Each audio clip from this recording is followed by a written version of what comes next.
My son-in-law handed me the keys to a rusted 1984 pickup beside my husband's casket and told me that was all I was worth. He said it quietly enough to sound civilized, but loudly enough for everyone in the funeral home chapel to hear. The room went still. Rows of black coats. White lilies. Men from the port of Long Beach standing with their hands folded in front of them. Office managers who had eaten my casseroles during snowstorms in Oregon and drank my coffee at 3 in the morning when container ships got delayed. Drivers with sunburned necks and wet eyes. Bankers. Vendors. Board members. People who had watched my husband, Daniel, and me build Heartline Freight from one old truck and a folding table in your garage. And not one of them spoke. Preston Cole stood at the front of the chapel in a charcoal suit that probably cost more than my first 3 months of payroll. His hand rested on my daughter's shoulder like he owned her spine. Grace stood beside him, pale and hollow-eyed, clutching a tissue so hard it had torn apart in her fingers. My husband had been buried less than 1 hour earlier. His casket was still open behind us for the final family viewing. I could still smell the lilies mixed with the faint waxy scent of funeral home polish. My palms were still cold from touching Daniel's hands for the last time. I had not even taken off the black scarf Grace had wrapped around my shoulders when Mickey's almost gave out at the graveside. And Preston was already dividing my life into scraps. Your inheritance is outside, Evelyn, he said, holding the keys between 2 fingers. The old Ford. Daniel always joked it was your sentimental favorite. So there you go. The old Ford. The mule. The first truck Daniel and I ever bought, back when Heartline Freight was not even Heartline yet. Back when our dispatch office was a yellow legal pad, a landline, and me calling warehouses at midnight while Daniel slept 4 hours before his next run. That truck had hauled machine parts, produce, medical supplies, donated furniture after fires, and once, a crate of expensive orchids from San Diego to San Francisco because the bride's father threatened to sue everyone in California if they arrived wilted. That truck had been our beginning. Preston made it sound like a junkyard favor. I looked at the keys in his palm. The little blue Ford tag was cracked down the middle. Daniel had kept that tag all these years. My husband was just buried, I said. And I'm trying to keep this clean before grief turns into confusion, Preston replied. A few people shifted in their seats. Head did not look sad. That was the first thing my heart noticed before my mind caught up. Preston had the polished gravity of a man performing sorrow in front of witnesses. His mouth was straight. His eyes were dry. His voice had that boardroom softness that people mistake for kindness until they realize it is just control wrapped in velvet. A young attorney I barely recognized stepped forward with a leather folder. He could not have been more than 30. He avoided my eyes the way children avoid looking at something they broke. Mrs. Hart will retain personal effects, the family pension allocation, and the 1984 Ford F-250, he said. Operational control of Heartline Freight, including assets, contracts, accounts, and future restructuring authority, has passed to Mr. Preston Cole as acting executive administrator, in accordance with succession documents approved by Mr. Hart and the board. I stared at him. Acting executive administrator? I repeated. Preston gave me a patient smile. The kind he used when Grace forgot a reservation time and he corrected her in front of waiters. Daniel signed the succession package while he was still lucid, he said. The company has $28 million in assets, Evelyn. Nobody seeing you didn't help. But Daniel understood that Heartline needs modern leadership now. I heard the word help as if he had slapped me. Help. I had helped by learning fuel futures when diesel spiked so hard we almost lost 11 trucks in 2008. I had helped by convincing a warehouse owner in Phoenix not to sue us when a subcontractor lost half a refrigerated load. I had helped by driving payroll checks myself during a bank freeze because 43 families needed groceries. I had helped by sitting in hospital rooms with injured drivers, answering calls from crying wives, and sleeping beside Daniel's laptop while he fought cancer with one hand and tried to protect the company with the other. Help. I looked at Grace. She looked back for 1 second, then dropped her eyes. That hurt more than Preston's words. Midotter had always had Daniel's eyes. Wide, dark, full of feeling. When she was little, she used to climb onto my lap in the dispatch chair and draw hearts on the margins of freight manifests. She grew up between truck yards and piano lessons, between driver barbecues and private school fundraisers. She knew the truth, she knew I was not a decorative widow standing beside Daniel's empire. But she stood under Preston's hand and said nothing.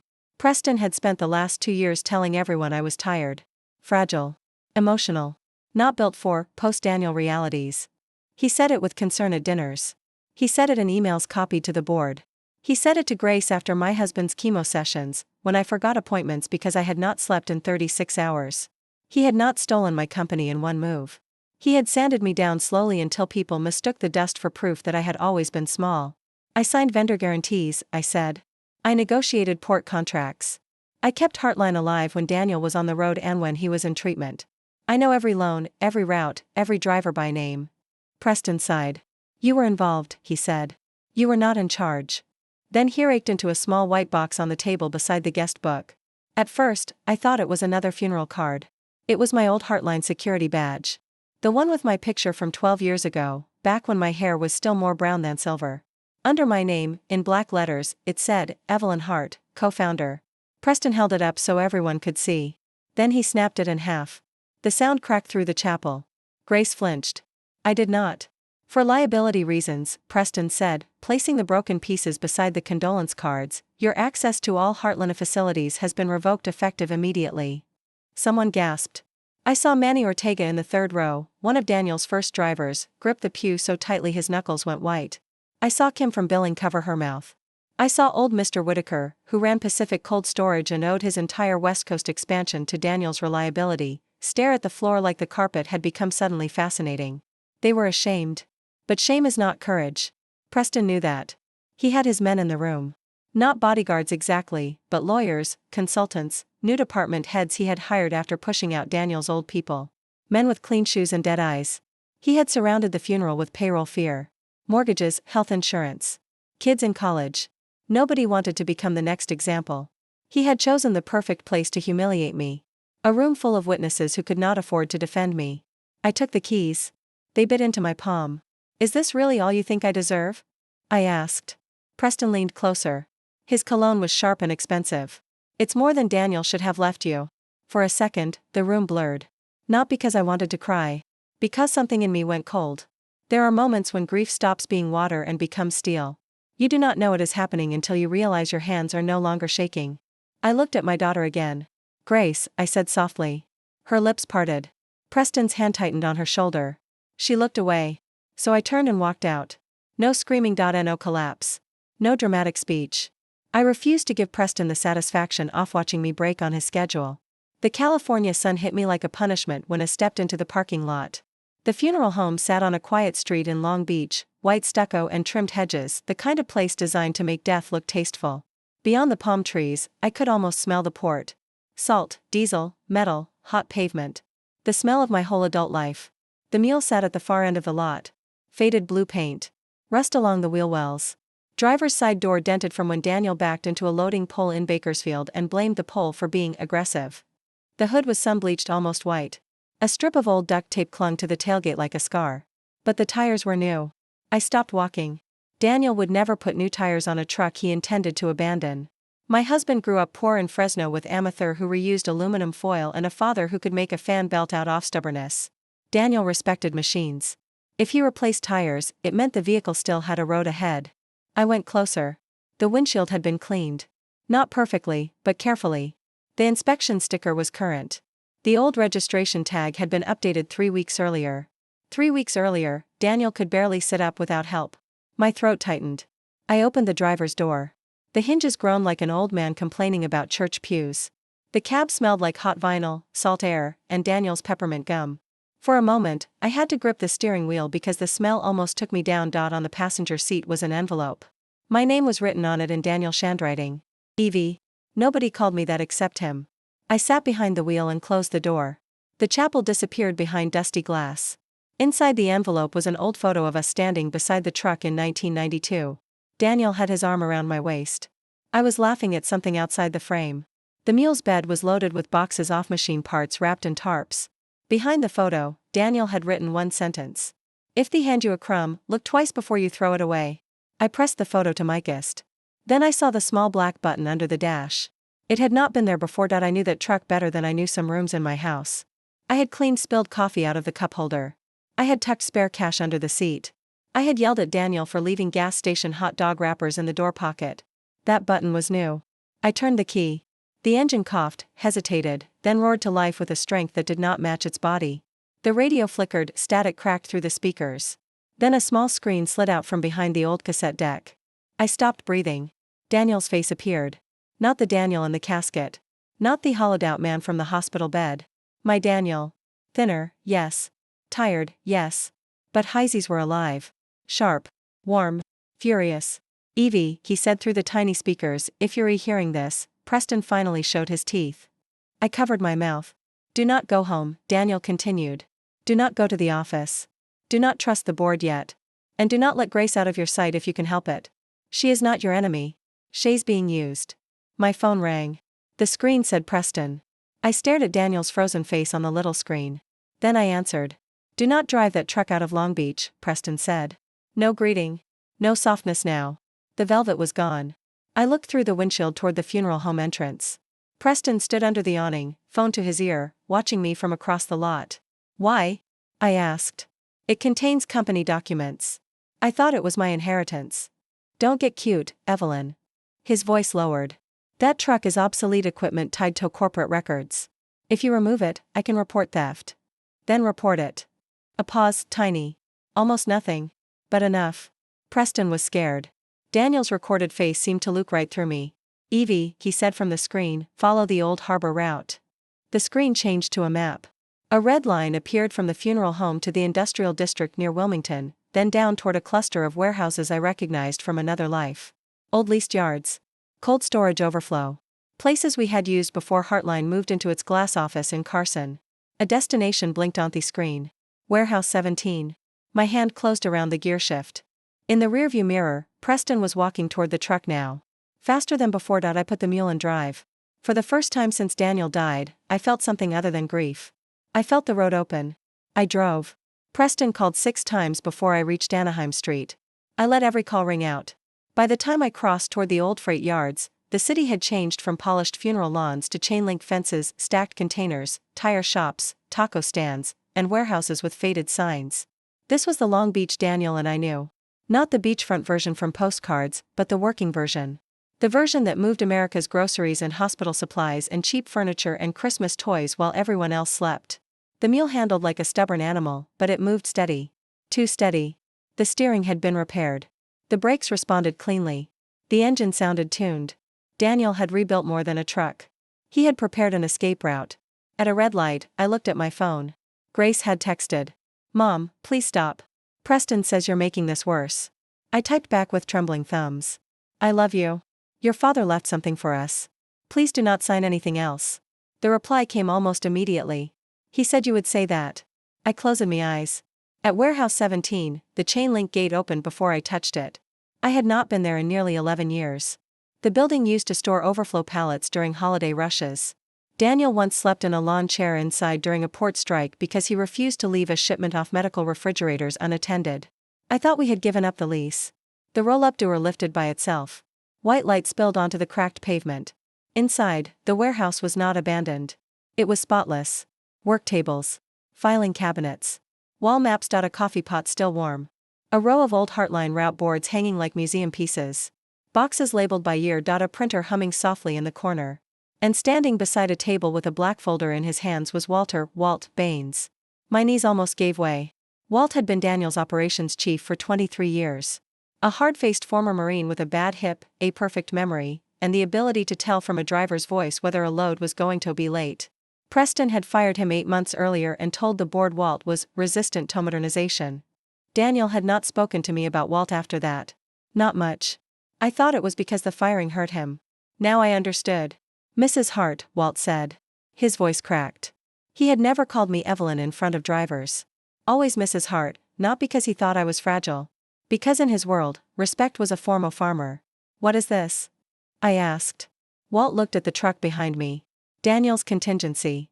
The warehouse door closed behind the mule. I flinched. Walt raised his hand gently. It's secure. Preston can't track you here unless Grace tells him, or he remembers things he never cared enough to learn. I stared at him. My husband was dying, I said. And he built a secret warehouse? He built protection, Walt said. For you. For Grace. For the drivers, for the company. I laughed once, but it came out broken. Protection from my son-in-law? Walt's jaw tightened. From the man who planned to gut Heartline and sell the bones. He opened the black folder. Inside were copies of invoices, emails, lease agreements, shell company registrations, altered board minutes, bank communications, and driver reports. I recognized some documents. Others made no sense until Walt began laying them out in order. Preston had started small. A consulting fee here. A vendor optimization charge there.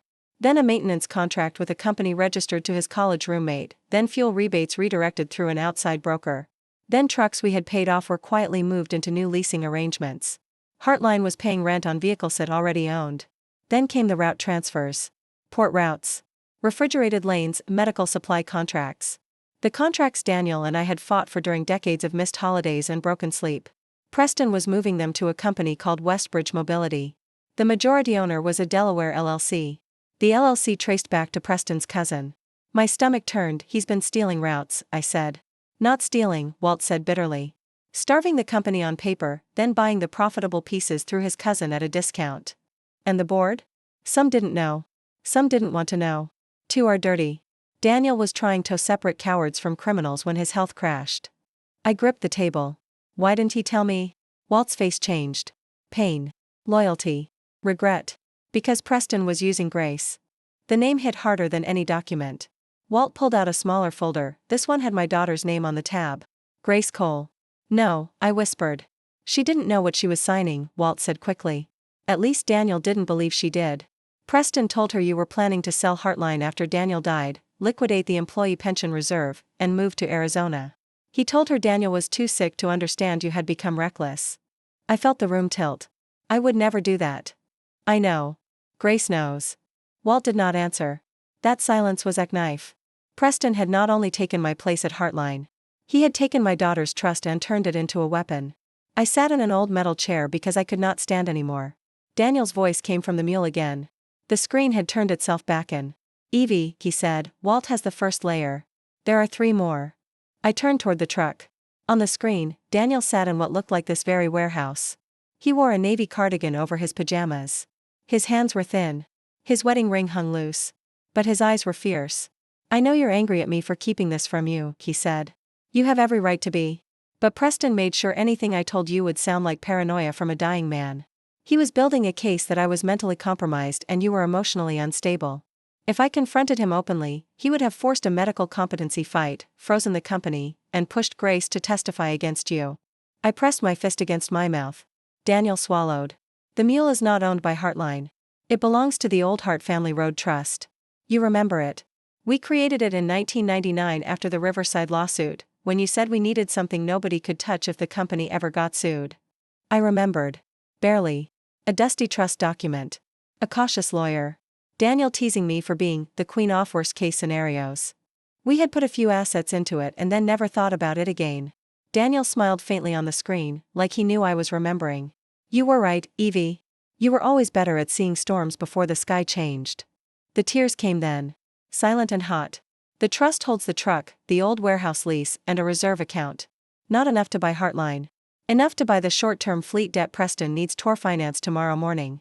If you control that debt, he cannot sell routes, restructure leases, or move collateral without your consent. He will have to open the books. Walt placed another folder in front of me. Daniel arranged for the debt purchase window to open at 7 a.m. tomorrow, he said. It closes at 9:15. Preston's refinance meeting is at 10. I looked at the papers. Numbers swam. The reserve account was larger than I expected, larger than Preston knew. Years of forgotten deposits. Old settlements. Insurance recoveries Daniel had quietly placed back into the trust after we stopped needing them. If we do this, I said, what happens? Walt's voice was low. You become Heartline's largest secured creditor on the coastal fleet. And if we fail? Preston refinances, wipes the short-term debt clean, transfers the profitable routes by Friday, and leaves Heartline with old equipment, lawsuits, and pension obligations. The cruelty of it took my breath. He would destroy the company Daniel built just to cash out. Walt looked toward the closed warehouse door. Mrs. Hart, men like Preston don't think they're destroying anything. They think anything they can take was already theirs. My phone rang again. Grace. This time, I answered. Mom? Her voice was shaking. I'm here. Preston says you stole the truck and broke into company property. He says the lawyers are preparing charges. Grace, listen to me. I need you to come to Warehouse 17. Silence. How do you know about that place? Your father sent me here. Another silence. Longer. Then Grace whispered, Preston said Dad was confused near the end. I closed my eyes. That sentence hurt because I knew exactly where he had planted it. In the softest part of her grief. In her fear that she had lost her father before his body actually died, and her need to believe someone confident knew what to do. Your father left a video, I said. He says your name. I heard her inhale. He says Preston is using you. Stop, she whispered. I am not asking you to believe me. I am asking you to look. There was a sound in the background. A door. A muffled male voice. Grace lowered her voice. He doesn't want me to leave. Walt's eyes lifted to mine. I stood slowly. Are you safe? He hasn't hit me, she said too quickly. That was not an answer. Grace. He just gets intense. He says everyone is trying to turn me against him. He took me car keys because he said I was too upset to drive after the funeral. My blood went cold. The funeral had been a stage. The company was not the only thing Preston had locked down. Listen to me carefully, I said. Go to the downstairs bathroom. Take your phone charger, your purse if you can, and your father's watch from the dresser if it's there. Why the watch? Because if Preston notices it missing, he'll know you left on purpose. If he notices nothing, you have more time. I did not know where that came from. Maybe years of handling crises. Maybe motherhood. Maybe Daniel speaking through the parts of me grief had not destroyed. Mom, I'm scared. I know, baby. But being scared is not the same as being trapped. Walt was already pulling keys from his pocket. I said, can you get out through the side gate? I think so. Do it now, Walt is coming. Walt did not wait for more. He moved like the old Marine he was, out the side door and into a plain white service van parked inside the warehouse. I stayed on the phone with Grace. Every second sounded like a lifetime. A toilet flushed. A door clicked. Footsteps. Her breathing. The faint chirp of an alarm keypad, then Preston's voice, distant but sharp. Grace? She froze. Keep walking, it whispered. I can't. Yes, you can. Grace. Preston called again. A gate latch rattled. Then wind. I'm outside, she gasped. Run to the alley. I heard her shoes on pavement. Then a car door sliding open. Walt's voice, low and steady. Get in, Mrs. Cole. Grace sobbed. The line went dead. For 14 minutes, I could not breathe normally. When the van rolled into Warehouse 17, Grace climbed out in the black dress she had worn to bury her father. Her hair had fallen out of its pins. Mascara streaked down her face. In one hand, she held her phone. In the other, Daniel's watch. She looked 12 years old and 40 at the same time. For a moment, neither of us moved. Then she ran to me. I caught her so hard we nearly fell. I'm sorry, she kept saying into my shoulder. Mom, I'm so sorry. I thought you were giving up on everything. I thought you were angry at me for marrying him. It hot Dad wanted Preston to take over because I was too weak and you were too tired. I held her head against me. My sweet girl, I said, though my voice broke, he lied to both of us. Walt turned away to give us privacy, but I saw him wipe his eyes with the back of his hand. Grace watched Daniel's video. At first, she stood rigid, arms crossed, as if bracing against a verdict. But when Daniel said her name, she made a sound I had not heard since she was a child waking from a nightmare. Gracie, Daniel said from the screen. If you're watching this, I need you to know something before anyone tells you different. Your mother did not betray you. She did not betray me. She is the reason Heartland exists. And Preston knows the fastest way to steal a company is to make a daughter doubt the woman who built it. Grace sank into a chair. Daniel leaned closer to the camera. I know you love him. Or you loved who he pretended to be. But love that requires you to silence your mother, sign papers you don't understand, and ask permission to leave your own house is not protection. It is training.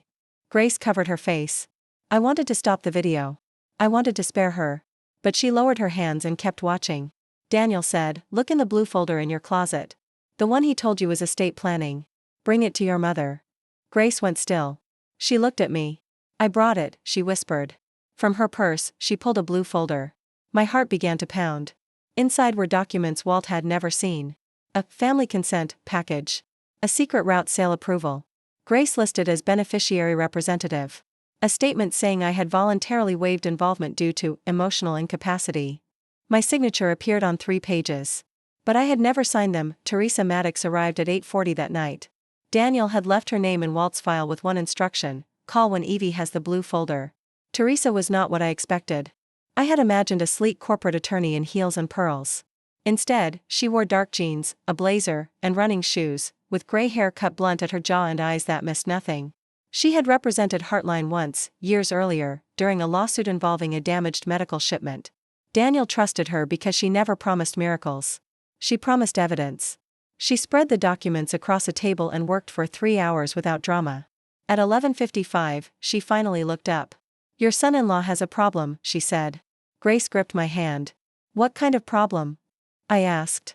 The kind arrogant men create when they assume women won't read footnotes. Teresa tapped one document. The forged waiver is sloppy. Not amateur sloppy. Rushed sloppy. He expected to bury it inside the succession packet. But this route sale is worse. He used Grace as a beneficiary representative to make the transfer look family approved. The money does not go to Heartline. It goes to Westbridge Mobility through a bridge entity. That entity is tied to his cousin. Walt gave a grim nod. Teresa tapped another page. This one is the key. He needs the fleet refinanced tomorrow to clean the collateral chain before the sale closes. Without it, the transaction can be challenged immediately. So the debt purchase stops him, I said. It does more than stop him. It forces disclosure. Teresa looked at Grace. But we need your statement. Grace swallowed. He'll say I'm unstable. He already built that script for your mother, Teresa said. He can't use it on both of you without looking like the common disease. Grace gave a small, broken laugh. Then her phone buzzed. Preston. She stared at it like it was alive. Teresa said, do not answer unless you are ready to record. Grace looked at me. I wanted to protect her from hearing his voice. But protection had been twisted into a prison around her. I would not build another. She answered on speaker. Where are you? Preston demanded. Grace's face went white, but she spoke. I needed air. You embarrassed me. At my father's funeral? You embarrassed me by running to your mother after she stole corporate property. My dad left her the truck.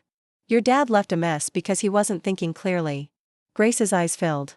Teresa held up a finger. Keep him talking. Grace said, you told me Mom wanted to sell everything. She did. Where is that written? A pause.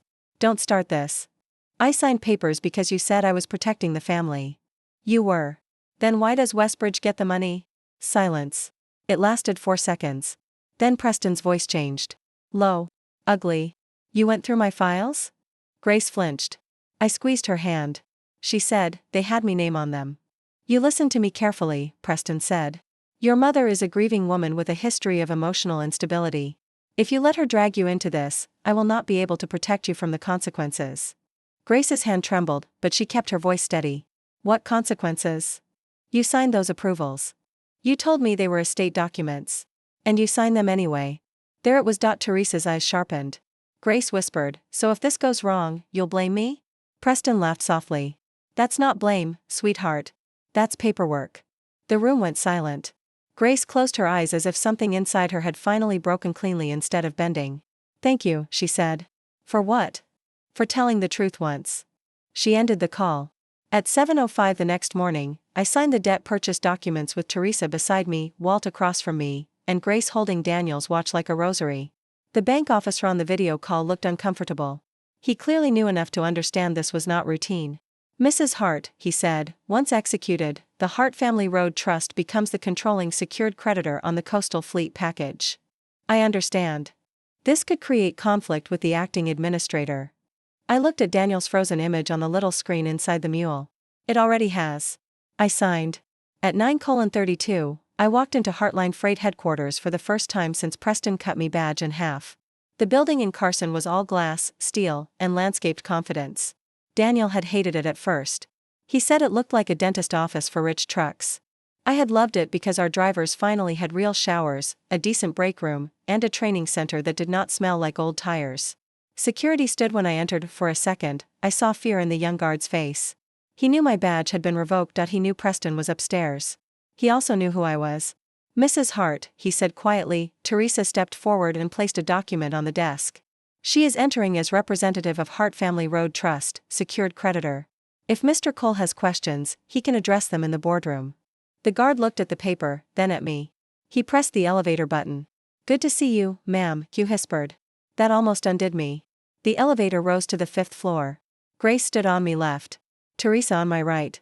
Walt behind us carrying 2 banker boxes. I wore the same black dress from the funeral because I wanted Preston to see exactly where he had made his mistake. The boardroom doors were closed.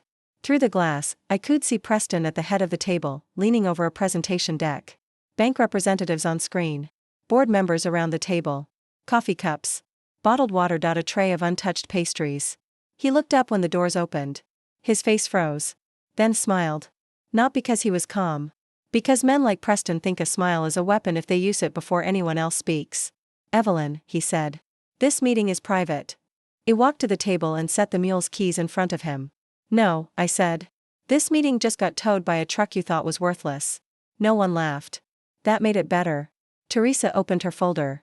As of 7:05 this morning, Hart Family Road Trust, represented by Mrs. Evelyn Hart, controls 72% of the short-term secured debt attached to the Coastal Fleet package, under Section 14 of the governing agreement. No refinance, route sale, collateral transfer, or restructuring action may proceed without written consent of the controlling secured creditor. The room changed. Not loudly. Not dramatically. But I felt power move, like a current shifting under a bridge. The banker on the screen leaned forward. The board chair, Alan Whitaker, put on his glasses. Preston Saturny reached for the documents too quickly. Preston did not move. This is a hostile maneuver, he said. I looked at him. Hostile was breaking my badge beside my husband's casket. Grace stepped forward. Hostile was using my signature to hide a fake family approval. Preston's head snapped toward her. Grace, he said, low and sharp, sit down. The words hit the room like a dropped glass. There are tones men use in private that they spend years hiding in public. Preston had been too rattled to hide his. Grace's face trembled. But she did not sit. Teresa connected Grace's phone to the boardroom screen. Preston's recorded voice filled the room. You signed those approvals. Grace's voice, you told me they were estate documents. Preston, and you signed them anyway. Then the worst line. That's not blame, sweetheart. That's paperwork. No one moved. Preston's attorney closed his eyes. Grace stood with tears running down her face, but her chin lifted. That is my statement, she said. I signed documents under false pretenses because my husband misrepresented their purpose and isolated me from my mother during my father's illness and after his death. Preston stood. This is absurd. My wife is grieving. Evelyn has manipulated her. Teresa clicked to the next file. Emails appeared on the screen. Do not copy Evelyn and Daniel is medically unreliable and the widow should remain uninformed until transition is complete. Another. Move Westbridge packet through Grace. Cleaner optics. Another. Once refinance closes, old woman has no standing beyond personal pension and antique truck. I heard someone curse under his breath. Then invoices. Duplicate maintenance bills, lease payments on trucks Heartline already owned. Fuel rebates redirected. Route valuations altered. Westbridge mobility ownership charts. Preston's cousin.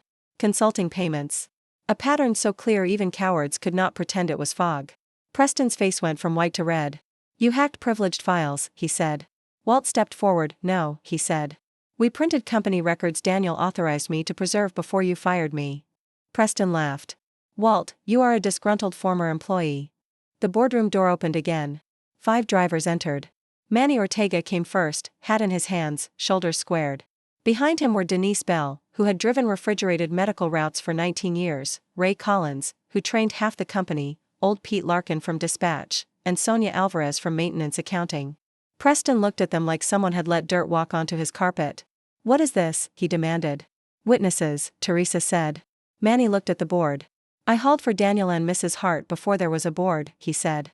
I watched her run dispatch with Ababy on her hip and 3 phones ringing.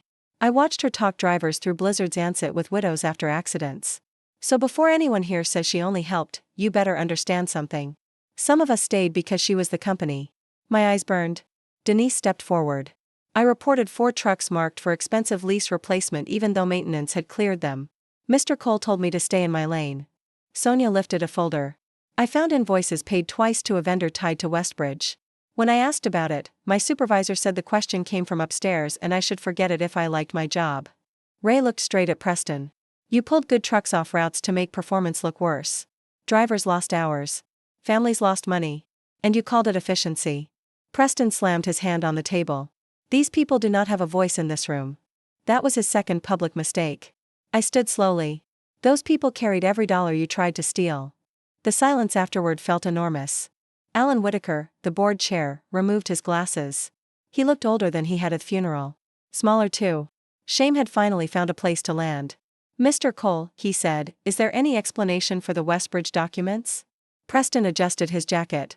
We were exploring strategic realignment. With your cousin's company?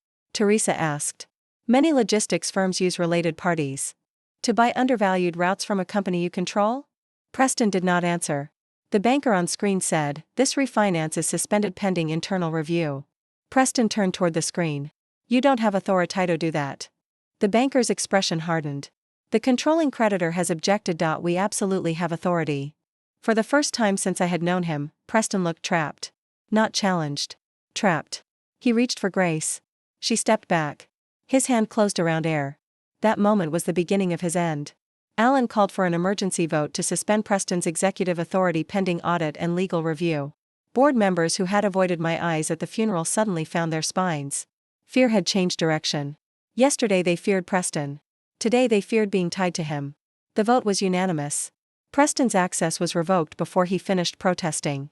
The same security team he had instructed to keep me out arrived at the boardroom door. The young guard from downstairs would not meet his eyes. Preston looked at me with a hatred so naked it almost warmed the room.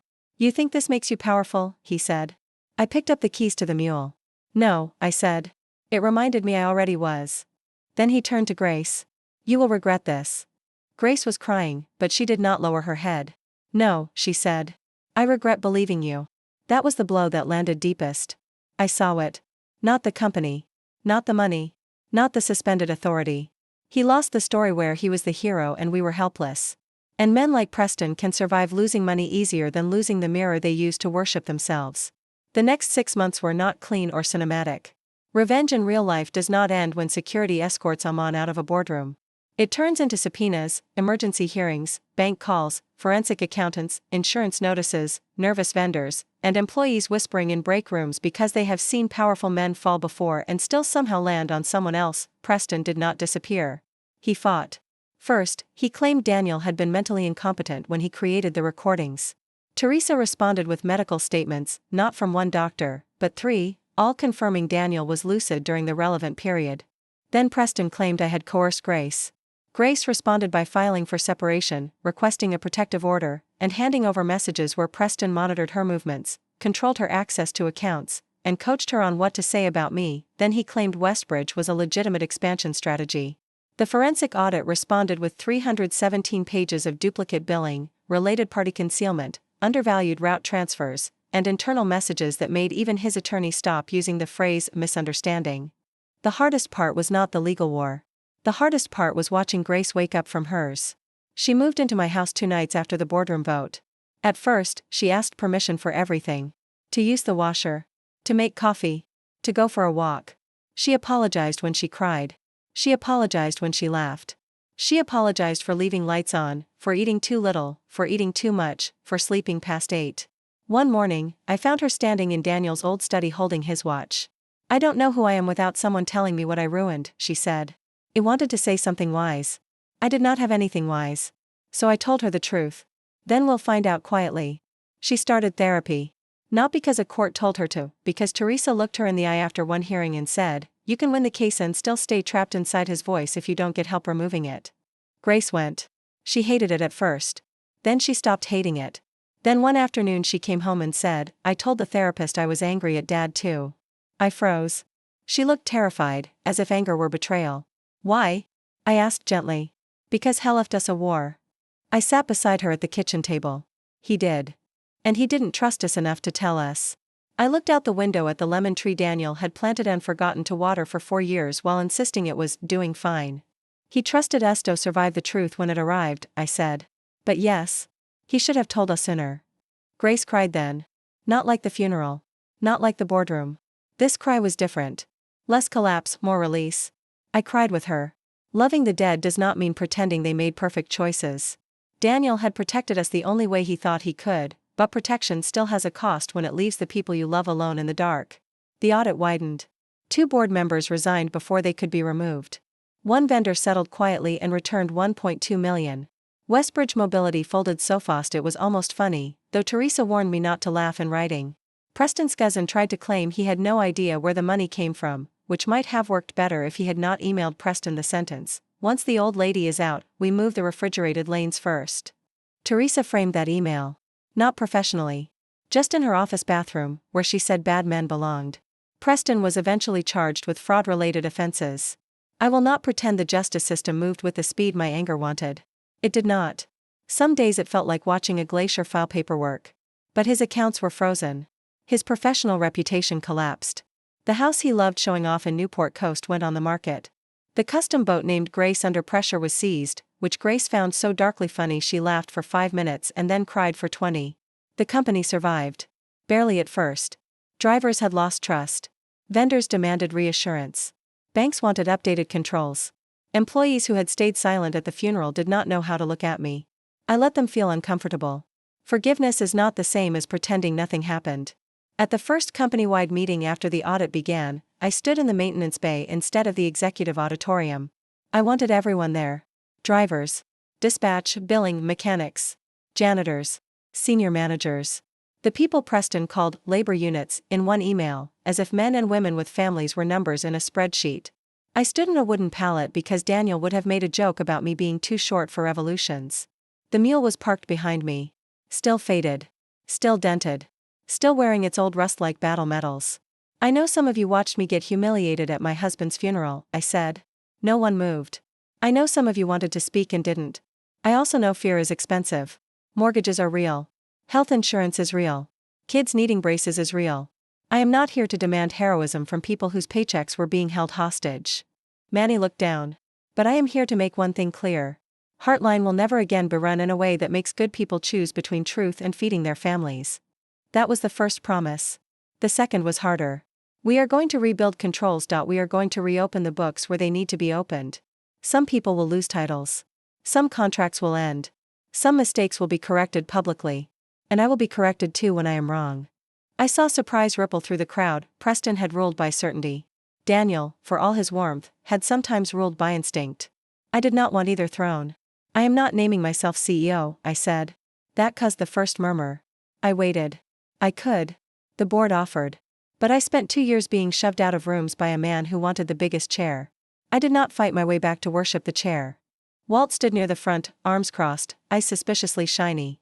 Walt Baines will return as Chief Operations Officer for 1 year to stabilize routes and train his replacement from inside Heartline. Teresa Maddox will serve as External Compliance Monitor.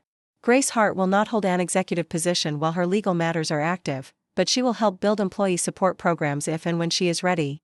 Grace stood beside me, breathing through the attention. And I said, will serve as board chair with a simple rule. No major decision leaves the room until we ask Hoyt Hertz at ground level. That line became policy. Not a slogan. Not a poster, policy. Every route change had to include driver impact. Every equipment decision had to include maintenance review. Every restructuring plan had to disclose related party conflicts. Every executive bonus had to be tied partly to retention, safety, and on-time pay accuracy, not just revenue. The company did not become perfect. No company does. But it became honest enough to heal. The first time I walked into the dispatch room after Preston's removal, the room went quiet. Then Denise Bell stood from a computer station and began clapping. One person. Then Manny. Then Sonia. Then the whole room. I had at it. I loved it. I cried anyway. Grace began working with families of drivers through a program we built from money recovered from Preston's luxury purchases. We sold 3 company SUVs he had ordered while delaying tire replacements on regional trucks. We canceled the private club membership he had buried under client development. We liquidated the ridiculous espresso system he had installed in the executive lounge while drivers drank burnt coffee from machines older than Grace. With that money, we opened the Daniel and Evelyn Hart Road Fund. Grace designed the application herself. Emergency grants for drivers' families. Trade school scholarships for their kids. Counseling support after accidents. Short-term help when injury, illness, or disaster hit the people who kept Heartline moving. At the entrance off headquarters, we put a bronze plaque. Not in the executive hallway. In the driver entrance. It read, for the people who carry the road when no one is watching. I argued with Grace about including my name. She won. You don't get to erase yourself to look humble, she said. That sounded so much like me that I had no defense. One afternoon, nearly 8 months after the funeral, Alan Whitaker came to see me. He had remained on the board after admitting he had ignored warning signs because Preston's numbers looked good and Daniel was dying and everyone wanted the future to seem handled. He stood in my office doorway holding a small cardboard box. I found this in archived records, he said. Inside was the other half of my broken badge. I had kept the piece Preston left on the funeral table. I do not know why. Maybe rage is a kind of filing system. Alan placed his half on my desk. I should have spoken, he said. Yes, I replied. He nodded. No excuses. That was why I let him stay. I'm sorry, Evelyn. I looked at the badge pieces. My younger face stared up from the plastic, split through the word co-founder. I don't want it repaired, I said. Alan looked confused. Frame it broken. So we did.